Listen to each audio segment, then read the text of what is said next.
Video में हम देखने वाले हैं बायोकेमिस्ट्री एंड क्लिनिकल पैथोलॉजी के इम्पॉर्टेंट क्वेश्चंस के बारे में। तो ऐसे इम्पॉर्टेंट क्वेश्चंस जो है यहाँ पर हम देखने वाले हैं 5 मार्क्स के लिए।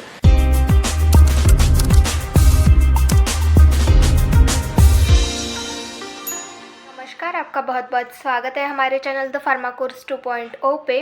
तो आज की इस वीडियो में हम देखने वाले हैं बायोकेमिस्ट्री एंड क्लिनिकल पैथोलॉजी के इम्पॉर्टेंट क्वेश्चंस के बारे में। जो क्वेश्चंस बार बार पूछे जाते हैं, इम्पॉर्टेंट टॉपिक्स को देख के ये क्वेश्चंस हमने निकाले हैं और साथ में प्रीवियस ईयर में जो भी इम्पॉर्टेंट क्वेश्चंस आए थे, जो भी क्वेश्चंस आए थे 5 मार्क्स के लिए, वो हम यहाँ पर देखने वाले हैं। तो ऐसे इम्पॉर्टेंट क्वेश्चन जो है यहाँ पर हम देखने वाले हैं 5 मार्क्स के लिए। और बायोकेमिस्ट्री और क्लिनिकल पैथोलॉजी ये सेकेंड ईयर के लिए न्यू सब्जेक्ट आया है। ये जो सब्जेक्ट है ये न्यू तो नहीं है, पर ओल्ड सिलेबस में अगर हम देखें तो वो सेकेंड ईयर में नहीं था, वो फर्स्ट ईयर वालों को था। ओल्ड सिलेबस में बायोकेमिस्ट्री एंड क्लिनिकल पैथोलॉजी ये सब्जेक्ट फर्स्ट ईयर वालों को था और जो टॉपिक्स है वो ऑलमोस्ट सिमिलर ही है। तो वो जो फर्स्ट ईयर के क्वेश्चंस पेपर थे वो आपको देखने हैं। प्रीवियस ईयर के जो भी क्वेश्चन पेपर है वो आपको देखने हैं। उनमें से जो भी टॉपिक इस सिलेबस में हमें दिया गया है वो आपको पढ़ना है, क्योंकि ये जो हमारे समर 2023 के और विंटर के पेपर आए थे तो उसमें most of the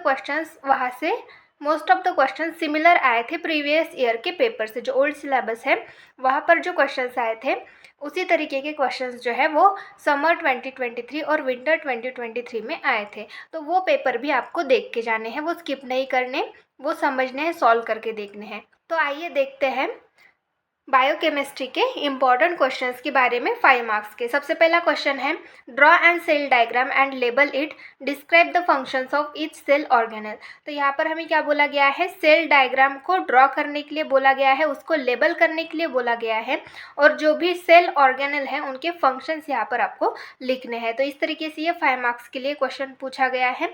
first chapter का ही ये क्वेश्चन है, पर ये क्वेश्चन आने के चांसेस बहुत कम है, क्योंकि ये जो चैप्टर है, जो हमारा फर्स्ट चैप्टर है, वो इतने मार्किंग के लिए नहीं बनाया जाता, उसमें से इतने मार्किंग के लिए क्वेश्चन नहीं बनता। तो ये क्वेश्चन जो है ये आने के चांसेस बहुत कम है, पर इस तरीके के क्वेश्चन 3 मार्क्स के लिए भी पूछे जा सकते हैं। तो क्वेश्चंस आपको करने हैं, सॉल्व करके देखने हैं, क्योंकि ये टॉपिक आपको है। देन नेक्स्ट है question number 2, what are carbohydrates, classify them with suitable example. अब यहाँ पर कार्बोहाइड्रेट्स मतलब क्या होता है ये यहाँ पर पूछा गया। आपको डेफिनेशन और जो भी इंफॉर्मेशन है कार्बोहाइड्रेट से रिलेटेड वो यहाँ पर आपको लिखनी है और उनका क्लासिफिकेशन लिखना है सुटेबल एग्जाम्पल्स के साथ। तो इस तरीके से ये क्वेश्चन अराइज होता है कार्बोहाइड्रेट से रिलेटेड। देन नेक्स्ट है question number 3, explain the various structural levels of proteins. तो प्रोटीन्स के जो भी स्ट्रक्चरल लेवल्स है, स्ट्रक्चरल लेवल्स मतलब जो भी प्रोटीन्स के स्ट्रक्चर्स है, प्रोटीन के स्ट्रक्चर्स हमने देखे, primary structure, secondary structure, tertiary structure. तो ये जो स्ट्रक्चर है इनके बारे में आपको एक्सप्लेन करना है, इनके डायग्राम्स यहाँ पर आपको ड्रॉ करने हैं। तो इस तरीके से क्वेश्चन पूछा जाता है प्रोटीन से रिलेटेड। उनके स्ट्रक्चर्स बहुत इंपॉर्टेंट है, प्रोटीन में जो स्ट्रक्चर्स है प्रोटीन्स के वो बहुत इंपॉर्टेंट है। क्लासिफिकेशन भी इंपॉर्टेंट है, वो भी आपको करना है और स्ट्रक्चर तो आपको बिल्कुल भी स्किप नहीं करने, इसके स्ट्रक्चर आपको करने हैं। तो इस तरीके से क्वेश्चन बन सकता है। यहाँ पर आपको चारों स्ट्रक्चरल लेवल्स जो है एक्सप्लेन करनी पड़ेंगी। ये एक क्वेश्चन हो गया। और क्वेश्चन नंबर 4 है, explain primary and secondary structure of protein.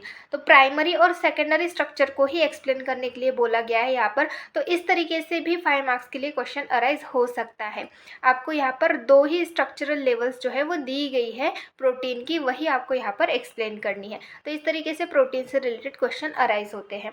Then next है question number 5, define lipids, right about the structure and function of cholesterol in the body, enlist any 2 properties of triglyceride. तो यहाँ पर हमें lipids की definition पूछी गई है, उनका स्ट्रक्चर और function, right about the structure and function of cholesterol in the body. तो हमारी बॉडी में कोलेस्ट्रॉल का जो भी फंक्शन है वो यहाँ पर आपको लिखना है और कोलेस्ट्रॉल का जो भी स्ट्रक्चर होता है, कोलेस्ट्रॉल का स्ट्रक्चर बहुत इंपॉर्टेंट है, वो आपको करके जाना है, वो बिल्कुल भी स्किप नहीं करना है। तो कोलेस्ट्रॉल का स्ट्रक्चर और फंक्शन यहाँ पर आपको लिखना है। In list any 2 properties of triglyceride. तो ट्राइग्लिसराइड की कोई भी 2 प्रॉपर्टीज यहाँ पर आपको सिर्फ इन लिस्ट करने हैं। तो इस तरीके से ये 5 मार्क्स के लिए क्वेश्चन हो गया। देन नेक्स्ट है question number 6, what are lipoprotein, write type and function of lipoprotein. तो लिपोप्रोटीन मतलब क्या होता है वो यहाँ पर आपको एक्सप्लेन करना है, लिखना है। Right type and functions of lipoprotein, तो लिपोप्रोटीन के टाइप्स क्या होते हैं, उसके फंक्शंस क्या है, वो यहाँ पर आपको लिखने हैं। तो इस तरीके से ये क्वेश्चन हो गया। देन नेक्स्ट है question number 7, draw DNA double helix, describe it's main features. तो डीएनए डबल हेलिक्स जो स्ट्रक्चर है, डीएनए का जो भी स्ट्रक्चर है वो आपको करके ही जाना है। वो किस तरीके से है, कैसे निकाला जाता है, वो सब आपको देख के जाना है, उसको निकाल के देखना है, क्योंकि डीएनए से रिलेटेड क्वेश्चन पूछा जाता है। उसका जो डबल हेलिक्स स्ट्रक्चर है वो ड्रॉ करने के लिए बोला जा सकता है। तो इसीलिए आपको डीएनए का डबल हेलिक्स का स्ट्रक्चर वो स्किप नहीं करना है, वो आपको ड्रॉ करके देखना है। पेपर में क्वेश्चन आया तो वो आपके लिए ही अच्छा होगा। तो ड्रॉ डीएनए डबल हेलिक्स, तो डीएनए का डबल हेलिक्स स्ट्रक्चर यहाँ पर आपको ड्रॉ करना है। डिस्क्राइब इट्स मेन फीचर्स, तो डीएनए का जो स्ट्रक्चर है उसके जो भी मेन फीचर्स है वो यहाँ पर आपको डिस्क्राइब करने हैं। तो इस तरीके से ये 5 मार्क्स के लिए क्वेश्चन अराइज होता है। देन नेक्स्ट है question number 8, what is enzyme inhibition, explain competitive and non competitive inhibition. तो एंजाइम इनिबिशन मतलब क्या होता है उसके बारे में यहाँ पर आपको लिखना है। Explain competitive and non competitive inhibition. अब यहाँ पर एंजाइम इनिबिशन के टाइप ही दिए गए हैं, टाइप कौन कौन से, कॉम्पिटेटिव और नॉन कॉम्पिटेटिव। यहाँ पर 2 ही टाइप के बारे में पूछा गया है, उनको एक्सप्लेन करने के लिए बोला गया है। क्वेश्चन अलग तरीके से भी अराइज हो सकता है, किस तरीके से, व्हाट इज एंजाइम इनिबिशन या फिर define enzyme inhibition, explain the types of enzyme inhibition. तो टाइप्स के बारे में भी पूछ सकता है। अब यहाँ पर 2 ही टाइप्स के बारे में पूछा गया है, पर सारे टाइप्स के बारे में पूछा जा सकता है। तो ये टॉपिक भी आपको करना है एंजाइम इनिबिशन से रिलेटेड। देन नेक्स्ट है question number 9, explain the mechanism of action of enzyme with various theories. तो जो भी एंजाइम के मैकेनिज्म ऑफ एक्शन होते हैं, मतलब एंजाइम किस तरीके से अपना काम करते हैं, उसके कुछ थ्योरीज होते हैं, तो वो आपको यहाँ पर लिखने हैं। तो इस तरीके से क्वेश्चन अराइज होता है। देन नेक्स्ट है discuss the factors affecting enzyme activity. तो जो भी फैक्टर्स एंजाइम एक्टिविटी को अफेक्ट करते हैं उनके बारे में आपको यहाँ पर लिखना है। इस तरीके से ये क्वेश्चन हो गया। देन नेक्स्ट है question number 11, define vitamin, classify them with examples. तो विटामिन को यहाँ पर आपको डिफाइन करना है, उसकी डेफिनेशन लिखनी है, क्लासीफाई देम विद एग्जाम्पल, उनका क्लासिफिकेशन लिखना है एग्जाम्पल्स के साथ। अब क्लासिफिकेशन किस तरीके का, 2 तरीके के विटामिन होते हैं, फैट सोल्यूबल, वाटर सोल्यूबल। अब फैट सोल्यूबल में जो आते हैं वो उनके एग्जाम्पल्स हो गए, और वाटर सोल्यूबल में जो आते हैं वो उनके एग्जाम्पल्स हो गए। मतलब vitamin A, vitamin E, vitamin D, vitamin के, ये क्या हो गए, फैट सोल्यूबल हो गए। और जो भी वाटर सोल्यूबल है उनके आप लिख सकते हैं उस हिसाब से, तो वो उनके एग्जाम्पल्स हो गए। तो इस तरीके से प्रॉपर एग्जाम्पल आपको लिखने हैं। तो इस तरीके से ये क्वेश्चन अराइज होता है। देन नेक्स्ट है question number 12, draw the structure of vitamin B12 and give its source, function, coenzyme form and deficiency disease. तो आपको यहाँ पर विटामिन B12 का स्ट्रक्चर ड्रॉ करने के लिए कहा गया है, उसके सोर्सेज, फंक्शन, कोएंजाइम फॉर्म और डिफिशियंसी डिसीज को यहाँ पर आपको लिखना है।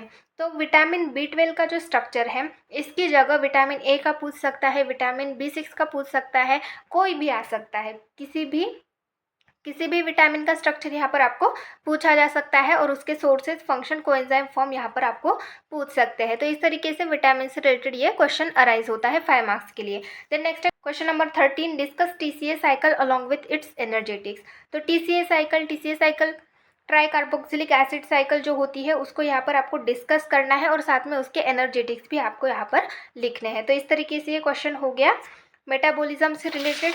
देन नेक्स्ट है question number 14, what is Embden Meyerhof pathway, discuss various stages of the pathway. तो यहाँ पर क्या बोला गया है, what is Embden Meyerhof pathway. अब एम्बेडेड मेयरहोफ पाथवे मतलब क्या है, EMP पाथवे, जिसको हम ग्लाइकोलिसिस पाथवे भी बोलते हैं। ग्लाइकोलिसिस पाथवे को ही EMP पाथवे बोलते हैं। तो जो ग्लाइकोलिसिस पाथवे है उसके अलग अलग नाम है, हमने देखे भी थे कौन कौन से अलग अलग नाम है करके, और वहाँ पर भी बताया था कि पेपर में उन नाम के अकॉर्डिंग, उन नाम को लेके भी क्वेश्चन अराइज हो सकता है, जैसे यहाँ पर हुआ है एम्बेडेड मेयरहोफ पाथवे, मतलब ये कौन सी पाथवे है, ग्लाइकोलिसिस की पाथवे है। तो यहाँ पर उसके बारे में आपको लिखना है, पूछा गया है एम्बेडेड मेयरहोफ पाथवे मतलब क्या होता है, and discuss various stages of the pathway, और जो भी ग्लाइकोलिसिस पाथवे के स्टेजेस होते हैं वो यहाँ पर आपको डिस्कस करने हैं। तो इस तरीके से ग्लाइकोलिसिस साइकिल से रिलेटेड ये क्वेश्चन अराइज होता है। देन नेक्स्ट है question number 15, discuss in brief about beta oxidation of fatty acid. तो beta oxidation of fatty acid के बारे में यहाँ पर आपको डिस्कस करना है। देन नेक्स्ट है question number 16, discuss the pathway for the conversion of glucose to pyruvate. तो यहाँ पर आपको पाथवे को डिस्कस करना है। कौन से? Conversion of glucose to pyruvate. तो ग्लूकोज से पायरुवेट में जो कन्वर्जन होता है ग्लूकोज का, उसका जो पाथवे है उसको यहाँ पर आपको डिस्कस करना है। अब यहाँ पर क्या पूछा गया है, क्वेश्चन देखिए आप किस तरीके से पूछा गया है। ये नहीं बोला गया है कि ग्लाइकोलिसिस के बारे में, जो भी ग्लाइकोलिसिस की पाथवे है वो यहाँ पर डिस्कस करिए, इस तरीके से नहीं पूछा गया है। Discuss the pathway for conversion of glucose to pyruvate, इस तरीके से क्वेश्चन अराइज हुआ है। तो इस तरीके से घुमा फिरा के क्वेश्चंस देते हैं। तो बस आपको क्वेश्चन समझ में आना चाहिए, फिर आप उस क्वेश्चन को इजीली सॉल्व कर सकते हैं। क्वेश्चन ज़्यादा हार्ड नहीं रहते, बस वो घुमा फिरा कर पूछे हुए रहते हैं। तो इस तरीके से यहाँ पर ग्लाइकोलिसिस साइकिल के बारे में पूछा गया है, जो भी पाथवे है वो यहाँ पर आपको डिस्कस करनी है। देन नेक्स्ट है question number 17, explain Krebs cycle. तो क्रेब साइकिल यहाँ पर आपको एक्सप्लेन करनी है, पूरी जो क्रेब साइकिल हमने देखी वो एक्सप्लेन करनी है। देन नेक्स्ट है question number 18, what is dehydration, what are the cause of dehydration, write a note on ORS। तो वाटर एंड इलेक्ट्रोलाइट, इस चैप्टर में से डिहाइड्रेशन ये टॉपिक इंपॉर्टेंट है। तो डिहाइड्रेशन के रिलेटेड यहाँ पर इस तरीके से क्वेश्चन अराइज हो सकता है। डिहाइड्रेशन मतलब क्या होता है, डिहाइड्रेशन की कॉजेज क्या है, और ORS के ऊपर नोट लिखिए। जो ओरल रिहाइड्रेशन सॉल्ट है उसके ऊपर यहाँ पर आपको नोट लिखना है। तो इस तरीके से ये क्वेश्चन अराइज होता है डिहाइड्रेशन से रिलेटेड। देन नेक्स्ट है question number 19, explain routinely perform test to assess the function of kidney.